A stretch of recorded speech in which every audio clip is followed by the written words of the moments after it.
اور دوسرا ہے علم مخلوق. علم مخلوق اور بندہ کا علم الہی کے مقابلے میں لا شے ہے. اور بندے کا جو علم ہے نا، علم الہی کے مقابلہ میں لا شے ہے محض، یعنی کچھ بھی نہیں ہے، ایسے چھوٹا سی بات ہے.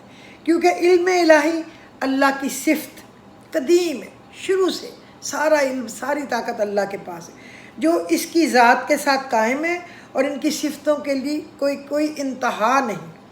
اور ہمارا علم ہماری صفت ہے جو ہمارے ساتھ دائم ہے، قائم ہے، اور ہمارے اوصاف متناہی ہیں. ارشاد الہی ہے، نہیں دیا گیا تمہیں علم مگر بہت تھوڑا. ہمیں اتنا ہی پتہ ہے جتنا کہ تھوڑی بہت عقل اللہ نے ہمیں دی ہے. ہمیں سامنے نظر آنے والی چیز نظر آتی ہے، مگر یہ نہیں پتہ ہوتا یہ اچھی بھی ہے کہ نہیں، ہمارے لیے ٹھیک بھی ہے کہ نہیں، یا اس کے لیے ہم ٹھیک بھی ہیں کہ نہیں، یا اس کو کرنا ٹھیک بھی ہے کہ نہیں، اس کو لینا اچھا بھی ہے کہ نہیں. ہمارے پیچھے چھپے گا ہمیں نہیں پتہ، ہمارے دوسرے کمرے میں ہمیں نہیں پتہ کیا ہو رہا ہے. تو ہمارا علم بہت تھوڑا ہے. الغرض علم مدح اچھائی بیان کرنے کی صفتوں میں سے ہے. اس کی تعریف معمول کی چیز کا احاطہ کرنا اور اس کا بیان کرنا، اور علم کی نہایت عمدہ تعریف ہے. علم ایک صفت ہے جس سے جاہل جو ہے وہ عالم بن جاتا ہے، جاہل عالم بن جاتا ہے. اور ارشاد نبوی ہے، اللہ تعالیٰ کافروں کو اپنے علم سے گھیرے ہوئے. کافروں کو اللہ کو پتہ ہے وہ کیا کر رہے ہیں، کیا چالیں چل رہے ہیں، کیا ہو رہا ہے. یعنی کوئی شے اللہ کے علم سے باہر نہیں. قصہ مختصر اتنا ہے. نیز اللہ تعالیٰ نے فرمایا، واللہ بکل شیء علیم، اللہ ہر چیز کو جانتا ہے، اور اس کا علم ایک ہی ہے جس کے ذریعے سے وہ سب موجودات اور معدومات کو جانتا ہے، اور مخلوق میں کوئی اس کے ساتھ اس کا شریک نہیں. اور علم الہی نہ قابل تجزیہ، نہ قابل تقسیم، اور نہ ہی اس کی ذات سے جدا ہے. اور اس کے علم کی دلیل اس کے فعل کی عمدہ ترتیب ہے، کیونکہ فصل اپنی ترتیب استحکام میں اپنے فعال کے علم کا مرہون ہے. پس اس کا علم جملہ اسرار پر حاوی اور ظاہری امور پر محیط ہے. طالب حق کو چاہیے کہ سب اعمال ایسے طور پر کرے گویا خدا اس کو اور اس کے افعال کو دیکھ رہا ہے، جیسا کہ وہ جانتا ہے کہ خدا سے ہمارے افعال جو ہیں وہ پوشیدہ نہیں. ہم جو کچھ کرتے ہیں، ہم 7 پردوں کے اندر چھپ کر بھی اگر کوئی کام کریں، 7 پردوں کے اندر چھپ کر بھی اگر کچھ لکھیں، پڑھیں یا کچھ برائی کریں، لیکن اللہ کو تو پتہ ہے. اس کو تو وہ ہمارے عمل کرنے سے بھی پہلے پتہ کہ اس نے یہ کرنا ہے. کہتے ہیں بصرہ کا ایک بہت رئیس آدمی تھا، اس کے بڑے بڑے باغات تھے. ایک دن وہ اپنے باغ میں گیا، اس نے وہاں دیکھا کسان کی بیوی ہے، لیکن وہ دیکھتے ہی مدہوش ہو گیا. اتنی حسین کسان کی بیوی، وہ دیکھتے پاگل ہو گیا، چکرا گیا، لالچ میں آ گیا. اور مرد بیسیکلی ہوتے زیادہ تر اچھے بھی بہت ہوتے ہیں، پیغمبر بھی مرد تھے، ولی بھی مرد تھے، عورتیں بھی بری ہوتی ہیں، لیکن مرد جو ہے نا بے حیائی کے کام میں ذرا جلدی دوڑتے ہیں. پتہ نہیں کیا ان کی فطرت میں. اس نے جب دیکھا کہ بڑی حسین عورت ہے، اس نے اس کے خاوند کو کوئی بہانہ بنا کے کسی کام کے لیے بھیج دیا، فلانا کام کراؤ، فلانی چیز لے آؤ، فلانی چیز دے آؤ. اس بندے بیچارے کو کیا پتا کہ اس کی نیت میں کیا خلل ہے. اور اس کی بیوی کو پیچھے کہتا ہے کہ جلدی جلدی سارے دروازے بند کرو.